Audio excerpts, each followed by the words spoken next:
تو انہوں نے امداد مانگنے کے لیے نہیں بھیجا. انہوں نے یہ نہیں کہا ہمیں قرضے دے دو یا ہمیں ایڈ دے دو, ہمارے حالات بڑے برے, اور برے حالات تھے مسلمانوں کے. جو ابھی آپ نے سوال پوچھا, آپ نے ایک چیز 3 سال کی ابھی بات کی نا, آپ اگر تاریخ اٹھا کے پہلے 5 سال دیکھ لیں مدینہ کی ریاست کے, تو برے حالات تھے مسلمانوں کے. وہ دنیا کے عظیم ترین لیڈر بھی تھے, لیکن ایک دم حالات ٹھیک نہیں ہوئے. وہ اس راستے پہ لگے جس کی وجہ سے حالات ٹھیک ہوئے. وہ راستہ جو انہوں نے دکھایا, جو اصولوں پہ کھڑی کی, ان اصولوں نے ایک جن کی کوئی حیثیت ہی نہیں تھی عربوں کی, ان کو دنیا کی امامت کروا دی. تو پہلے تو آپ کو سمجھنا ہے کہ کیا ہم ان اصولوں پہ چلنے کی کوشش کر رہے ہیں یا نہیں کر رہے ہیں. کیا اس ملک کے اندر ہم اپنے کمزور طبقے کے لیے وہ قدم اٹھا رہے ہیں؟ کبھی پاکستان میں کسی نے سوچا تھا کہ ہیلتھ کارڈ جن صوبوں میں ہماری حکومت ہے, پختونخوا, پنجاب, آزاد کشمیر میں اب, اور گلگت بلتستان, ان سارے صوبوں میں جدھر ہماری حکومت ہے وہاں پوری طرح ہم ہر شہری کو ہیلتھ کارڈ دے رہے ہیں, ہیلتھ انشورنس. یہ اتنی بڑی چینج ہے کہ کوئی سوچ, یہ ہمارے سے امیر ترین ملکوں کے اندر بھی یہ سہولت نہیں ہے. یعنی ایک خاندان کے پاس ہیلتھ انشورنس 10 لاکھ روپے تک اس خاندان میں اپنا علاج کروا سکتے ہیں. یہ ایک انقلاب ہے. یہ ابھی تک لوگوں کو پوری طرح پتہ نہیں چلا کہ یہ کتنا بڑا ہم نے قدم اٹھایا ہے. تو یہ اسی طرف جا رہے ہیں فلاحی ریاست پہ. پھر پناہ گاہ, ہم نے جو پناہ گاہ بنا رہے ہیں یہ غریب مزدوروں کے لیے, جو بیچارہ سارا دن محنت کرتا ہے, وہ ہم چاہتے ہیں کہ وہ اس کو کھانا پینا بھی وہاں ملے, سوئے بھی وہاں, نہائے دھوئے بھی وہاں, مزدوری کرے, اور جو مزدوری سے پیسہ اٹھائے اپنی بیوی بچوں کو بھیج سکے. یہ پناہ گاہ میں ابھی ہم اضافہ کر رہے ہیں. میں ابھی آپ کو بتا دوں کہ ہم نے ابھی تک کتنی پناہ گاہ بنا چکے ہیں آپ کے پاس. ہم اب تک 22 پناہ گاہ بنا چکے ہیں شہروں کے اندر, اور 11 اور بننے والی ہیں, اور انشاءاللہ یہ ہم پھر پھیلاتے جائیں گے جدھر جدھر مزدور کام کرتے ہیں ان کے لیے رہنے کے لیے. یہ میں سمجھتا ہوں کہ اگر ہمیں جانے تک, اگر ہم ابھی 33 ہماری بنیں گی, اگر ہم یہ سارے شہروں کے اندر جدھر مزدور کام کرتے ہیں وہاں اگر ہم پناہ گاہ بنا گئے, میں اس کو اپنی بہت بڑی اچیومنٹ سمجھوں گا. کیونکہ امیر ملکوں کے اندر بھی ایسا نہیں ہے, وہاں بھی اب امریکہ کے اندر بھی سڑکوں پہ رات کئی جگہ ان کے پاس چھت نہیں ہوتی, سوتے ہیں, جو سب سے دنیا کا امیر ملک ہے. میں یہ چاہتا ہوں کہ پاکستان میں کبھی نہ ہو کہ ہمارے لوگ, ہمارا مزدور بیچارہ سڑکوں پہ سوئے. تو اس کے لیے پناہ گاہ بنا رہے ہیں. پھر ہم ایک بھوکا نہ سوئے, ہم نے بسز شروع کی ہیں, اور ان کا ابھی تک ہمارے 12 بسز ہیں, یہ پھرتی ہیں. یہ 4 شہروں کے اندر ابھی ہم لے کے آئے ہیں.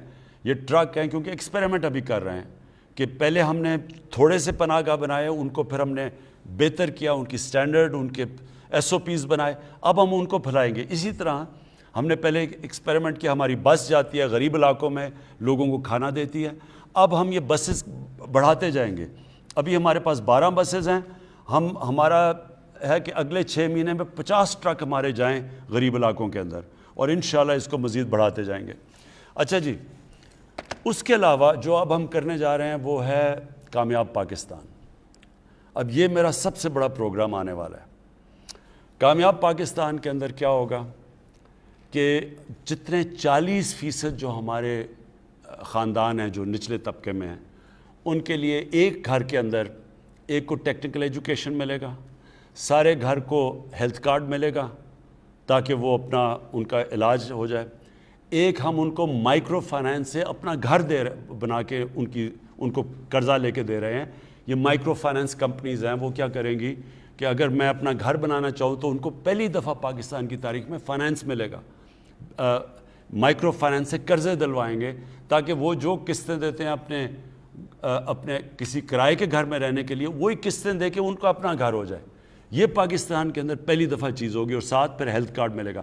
یعنی 4 چیزیں دے رہے ہیں, قرضہ, اور قرضے ملیں گے سود کے بغیر.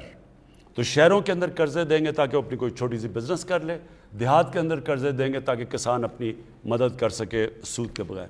یہ ہمارا انشاءاللہ اسی مہینے لانچ ہونے لگا ہے ہمارا کامیاب پاکستان, اور انشاءاللہ یہ ایک بہت بڑا ہے. پھر قانون کی بالادستی. تو پہلے تو فلاحی ریاست کی طرف ہم انشاءاللہ ہمارا پورا زور ہے کہ ہم, اور پھر میں نے آپ کو پہلے بتا دیا کہ احساس کا پروگرام ہمارا شروع ہو رہا ہے دسمبر میں. 40% غریب خاندانوں کو جو چیزیں کھانے پینے کی چیزیں ہیں ان کے اوپر ڈائریکٹ سبسڈی دیں گے. ہمارے پاس پورا ڈیٹا ہو گیا. دوسری چیز قانون کی بالادستی. یہ ہماری سب سے بڑی اس وقت جہاد چل رہی ہے. جہاد یہ ہے کہ پاکستان میں طاقتور ایک قانون اور غریب کے لیے دوسرا قانون. یہ جو قانون طاقت کی بالادستی ہے اس کو قانون کی بالادستی میں لے کے آنا چاہتے ہیں. یہ سب سے مشکل کام ہے. اس میں مجھے آپ سب کی ضرورت ہے کیونکہ یہ وہی قبضے گروپ ہیں جو کہ طاقتور ہیں, غریبوں کی زمینوں پہ قبضہ کرتے ہیں. یہ وہ سیاستدان ہیں چوری کر کے پیسہ باہر لے گئے ہیں اور ان کو ہاتھ ڈالو تو کہتے ہیں کہ جی آپ کی گورنمنٹ کرا دیں گے. ان کے اوپر ہم نے پورا ہاتھ ڈالنا ہے اور ایک لوگوں کو آزاد کرنا ہے, لوگوں کو قانون دے کے انصاف دے کے آزاد کرنا ہے. یہ دوسرا ہے. اور تیسرا خودداری.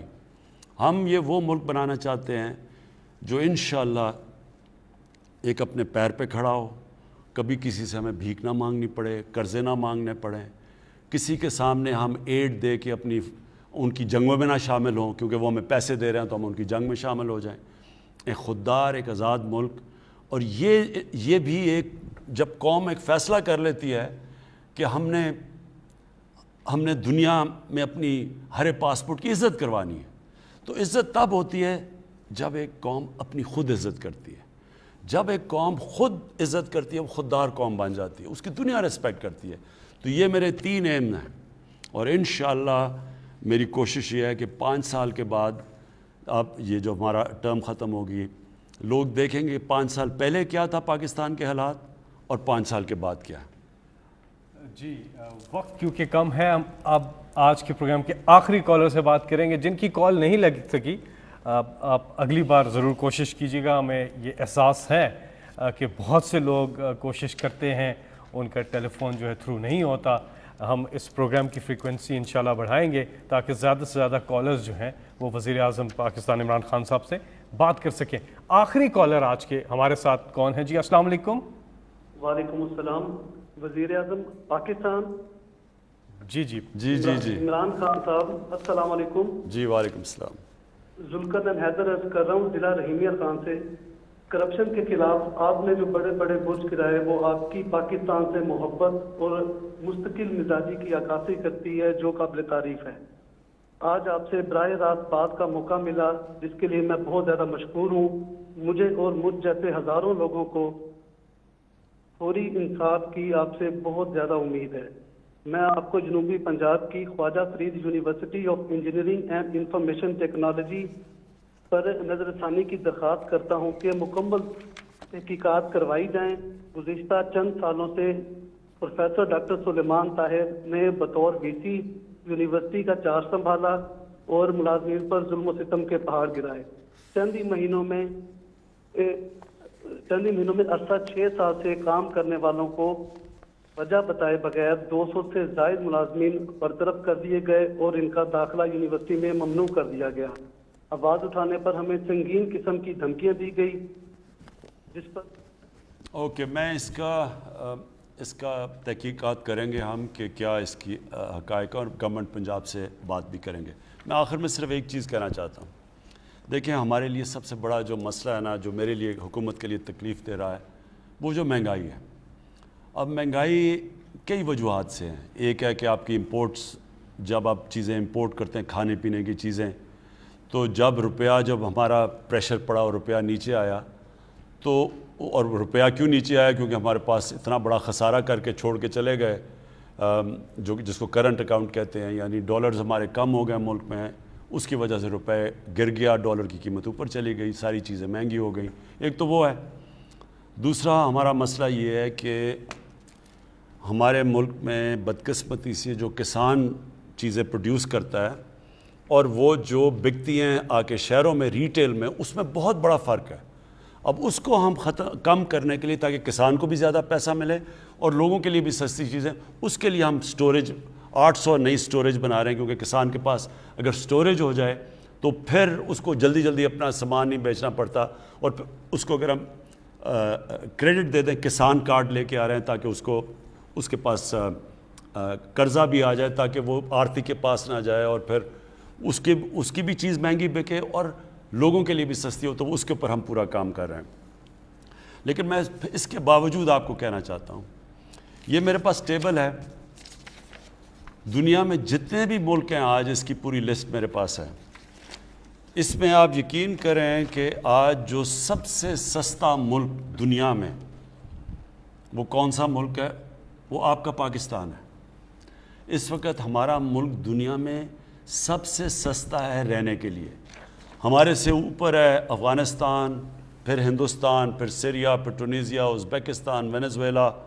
یعنی ہم ان سارے ملکوں میں سے, یہ پوری میری لسٹ ہے, ان میں سے آج بھی پاکستان سب سے سستا ہے.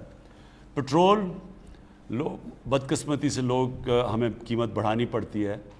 قیمت کیوں بڑھانی پڑتی ہے؟ کیونکہ باہر تیل بڑی تیزی سے مہنگا ہو گیا, پتہ نہیں کتنا 6 مہینے میں کدھر سے کدھر پہنچ گیا تیل.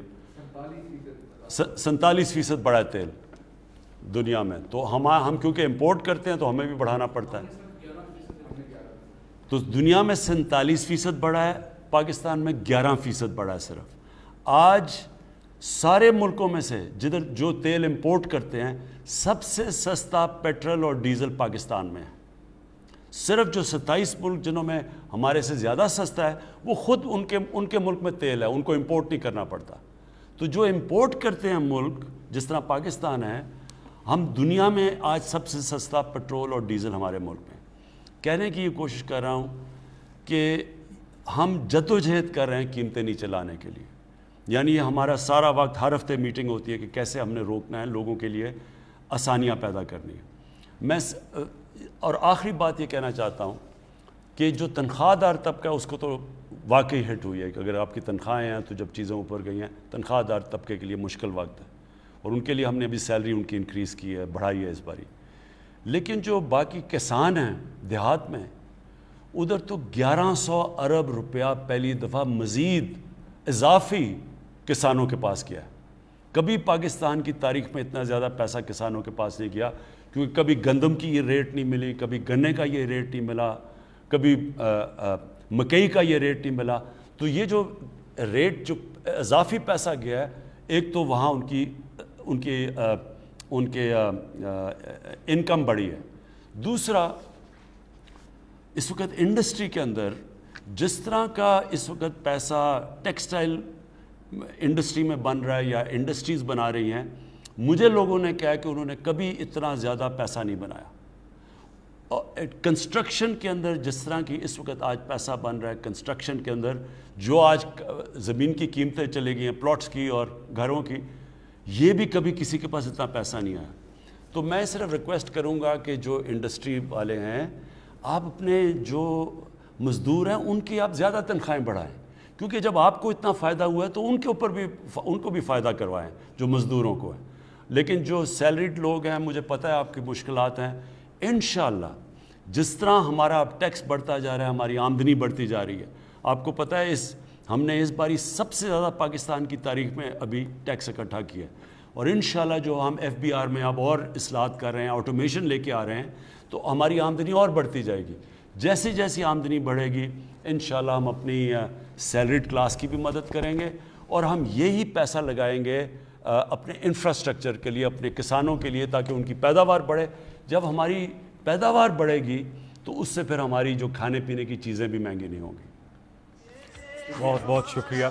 آپ یہ نمبر نوٹ کر لیں سٹیزن پورٹل کا 05190000111 آپ اپنی شکایات اس پہ بھی درج کر سکتے ہیں. پھر کبھی آپ سے ملاقات ہوگی. بہت بہت شکریہ.